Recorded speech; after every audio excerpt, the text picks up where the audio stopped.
I was 2 years younger than my unlucky sister, the Lady Jane, and was born in August 1540 in London at Dorset Place, Westminster, a mansion which the Duke of Suffolk, my father, had purchased and rebuilt in the finest Tudor architecture of the period, having a very long gallery and terrace, overlooking the Thames.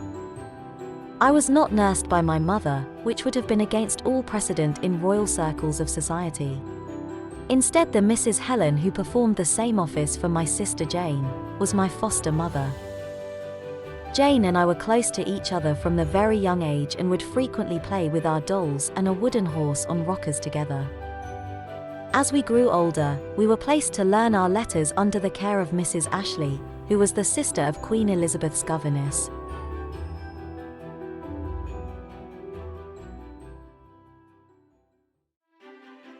My first entry into society took place on the 20th of August, 1547, when the Lady Bess of Hardwicke married her second husband Sir William Cavendish. This wedding took place at Bradgate Hall, in Leicestershire, placed at the disposal of the bride and bridegroom by my parents.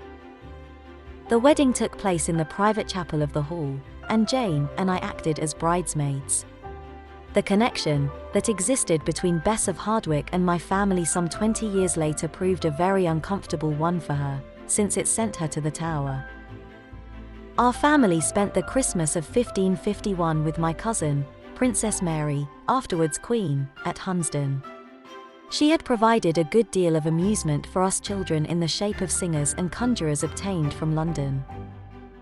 In the following year, we attended a great event at Tilsey, the young Willoughby seat.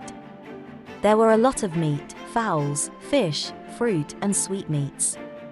The manager of Lord Oxford's players brought his troupe to Tilsey to perform before the company on 3 separate days, when they gave, to the huge delight of the children, some of those horseplay comedies and farces, which included amongst their attractions such items as 4 hobby horses, 2 dragons, for men as monkeys, a giraffe, and a man that swallowed fire. Such wonder greatly pleased me and my sister, for children are the same in all ages.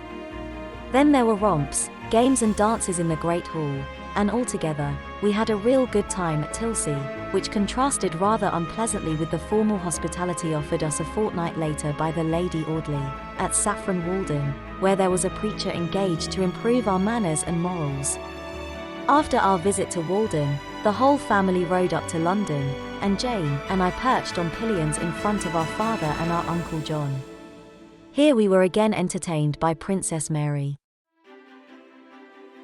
So many cross-country journeys on horseback, to and fro, from Bradgate to Hunsdon, Hunsdon to Tilsey, Tilsey to Saffron Walden, from Saffron Walden to London, and then a 3-days journey back to Leicestershire, either in a litter or on horseback, told unfortunately on our health, and both Jane and I in no wonder were laid up for a week or so with serious illnesses.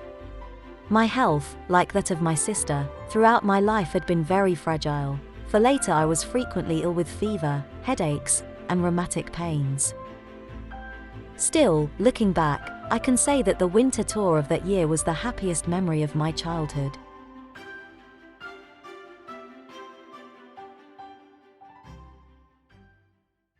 Our parents were not doting on either of us.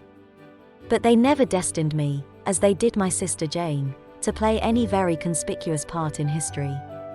Jane they set aside and crammed to be the head of the Protestant party in England, and, as such, either to share the throne with our cousin, Edward VI, or else to occupy it alone, instead of the Catholic Princess Mary, or of Elizabeth, whose religious opinions were not at this time clearly defined.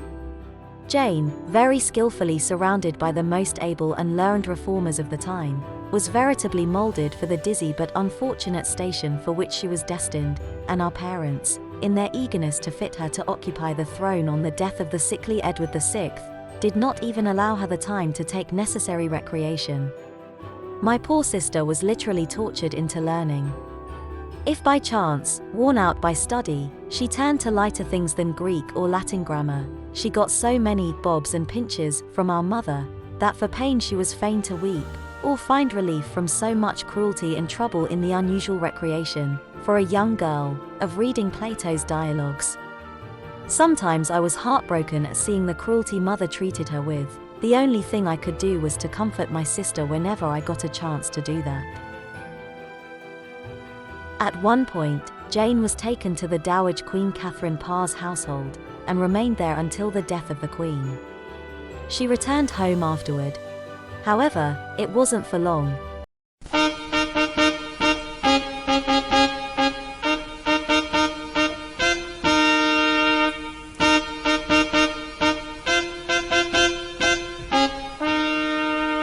It was May 21, 1553, the day on which Lady Jane became the bride of Lord Guildford Dudley, the son of King Edward's Lord Protector, and the head of Protestant party. And on the same day I was married, or rather contracted, since I was only 13 years old at the time, to Henry Lord Herbert, eldest son of the Earl of Pembroke. He was just a little over 19.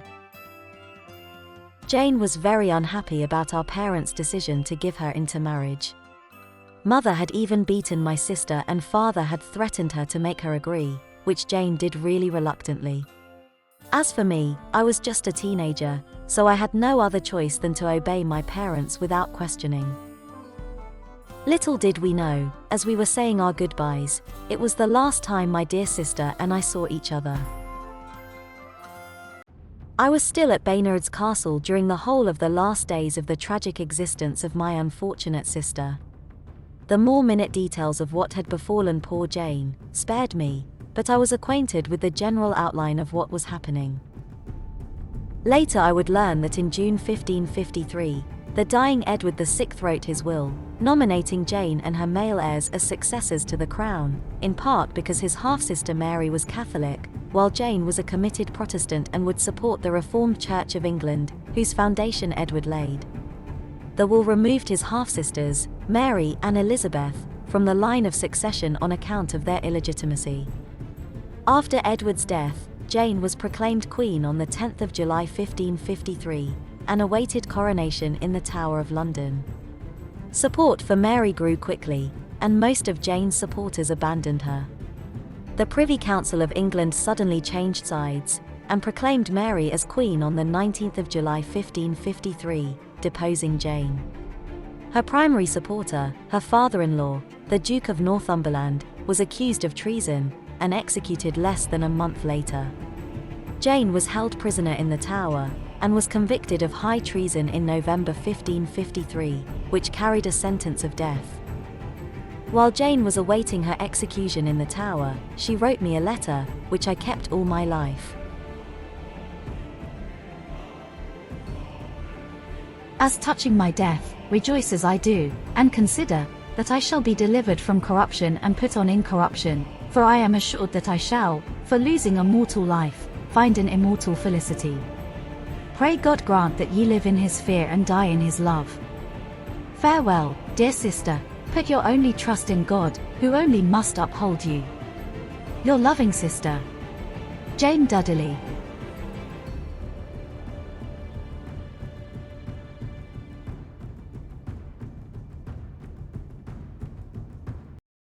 When I learned of the sudden and brutal end to my beloved sister's life, I was consumed with overwhelming grief and sorrow.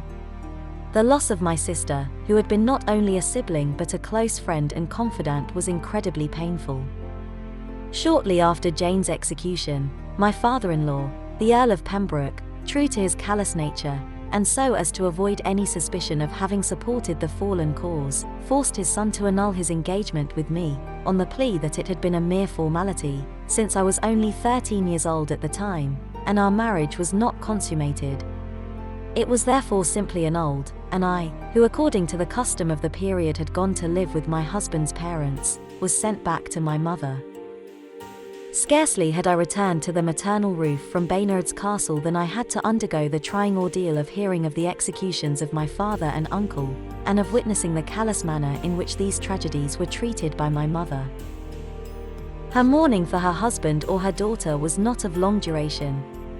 Within the first 3 weeks of her widowhood, regardless of their tragic fate, my mother put aside her mourning robes and allowed herself to be led to the altar by a ginger-headed lad of 21, young enough to be her son.